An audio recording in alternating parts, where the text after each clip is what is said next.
માટે પ્રેરણારૂપ બન્યો અને અખંડ ભારતની રચના થઈ, જેની શરૂઆત મહારાજ કૃષ્ણકુમારસિંહજીએ કરી.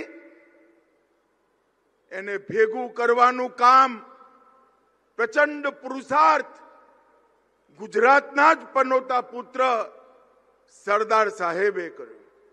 અને આ વર્ષ સરદાર સાહેબનું 150મું પણ વર્ષ છે. એટલે હું આજે સરદાર સાહેબને પણ મનપૂર્વક પ્રણામ કરવા માંગુ છું.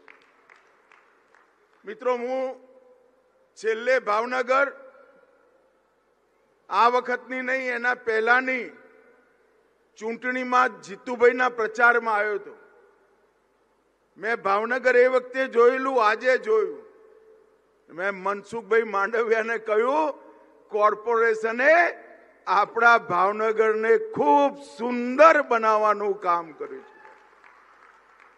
સાચા અર્થમાં હું દેશભરમાં ફરતો હોઉં છું, અનેક શહેરો નાના મોટા જોયા છે, પણ આવી સ્વચ્છતા, આવું લાઈન બંધ વૃક્ષારોપણ, એક બી ખાલો ના પડ્યો હોય એ પ્રમાણેનું વૃક્ષારોપણ, દરેક 4 રસ્તાને સિમ્બોલિક રૂપે સુંદર બનાવવાનું કામ, અને ક્યાંય કચરો આંખે ઉડીને ના વર્ગે એ પ્રકારની સ્વચ્છતા ભાવનગર મ્યુનિસિપલ કોર્પોરેશનની ટીમને મારા હૃદયપૂર્વક ખૂબ ખૂબ અભિનંદન. મિત્રો, આજે ભાવનગર જિલ્લા ભાજપ કાર્યાલય શ્રી કમલમનું ઉદ્ઘાટન અને વાસ્તુ પૂજન આપણે સૌ ભારતીય જનતા પાર્ટીના કાર્યકર્તાઓ માટે આ એક પોતાના નવા ઘરનું વાસ્તુ હોય એવો પ્રસંગ છે.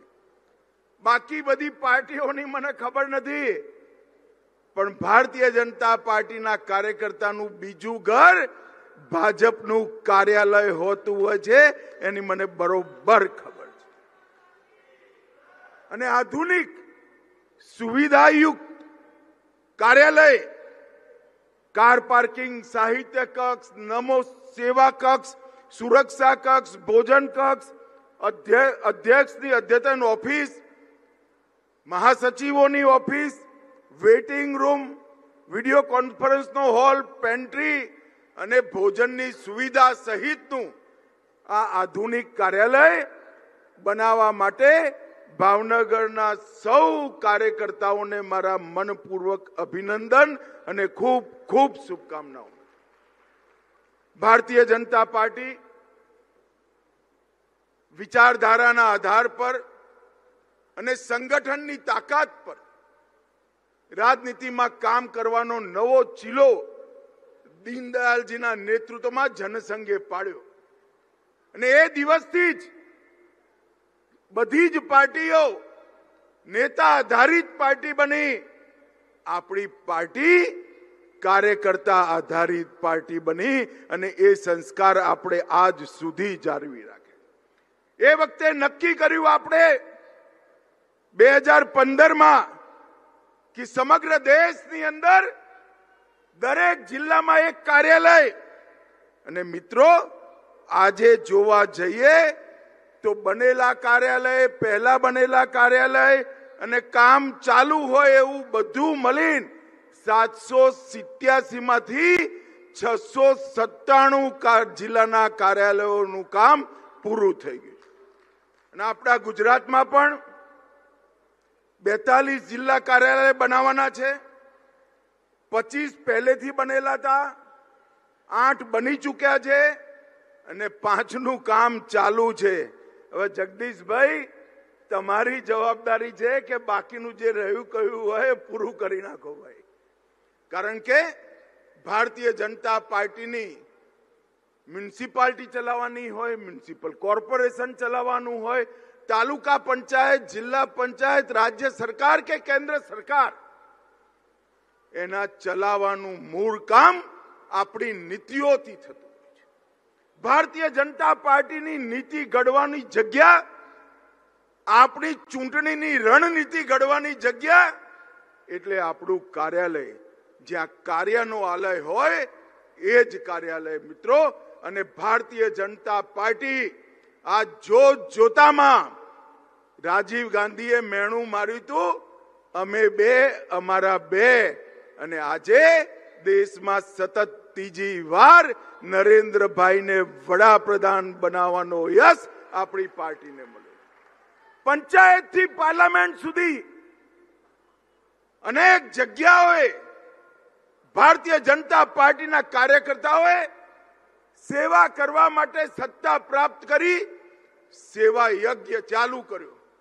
21 સરકારો, અગણિત જિલ્લા પંચાયતો, સેંકડો મ્યુનિસિપાલિટીઓ અને મહાનગરોમાં સૌથી વધારે મેયર કોઈ પાર્ટીના હોય તો આપણી ભારતીય જનતા પાર્ટીના છે, અને એનું મૂળ આપણું કાર્યાલય હોય છે. મિત્રો, આજે આપણા સૌના માટે શુભ દિવસ છે. આજે બિહારમાં 192 સીટો સાથે સતત 5મી વાર આપણે સરકાર બનાવવાનું કામ કર્યું છે, અને નરેન્દ્રભાઈની ઉપસ્થિતિમાં આજે બિહાર સરકારની શપથવિધિ થઈ અને બિહારની ચૂંટણી મુદ્દાઓ પર લડાઈ થી. એક બાજુ જંગલ રાજ ફેલાવવા વાળા ઘમંડિયા ગઠબંધન અને બીજી બાજુ બિહારને સલામત બનાવવા વાળું એનડીએ. એક બાજુ ઘૂસપેઠિયાઓને બચાવવા માટે ઘૂસપેઠિયા યાત્રા કાઢવા વાળી કોંગ્રેસ પાર્ટી, અને બીજી બાજુ ન કેવલ બિહાર, દેશભરમાંથી એક ઘૂસપેઠિયાને વીણી દેશની બહાર કાઢવાના સંકલ્પ વાળી આપણી ભારતીય જનતા પાર્ટી. અને મિત્રો, બિહારની જનતાએ ઐતિહાસિક જનાદેશ આપ્યો, અને આમે 2024 પછી અનેક રેકોર્ડો આપણે તોડ્યા. સૌથી પહેલા તો મોદી સાહેબ ત્રીજી વાર સતત દેશના વડાપ્રધાન બન્યા. બિહારની જનતાએ 2010 થી સતત ફરીવાર આપણી સરકાર બનાવી. ઓડિશામાં પહેલી વાર આપણી સરકાર બની. હરિયાણામાં આપણે હેટ્રિક લગાવી, મહારાષ્ટ્રમાં આપણે હેટ્રિક લગાવી, અરુણાચલમાં ત્રીજી વાર સરકાર બની,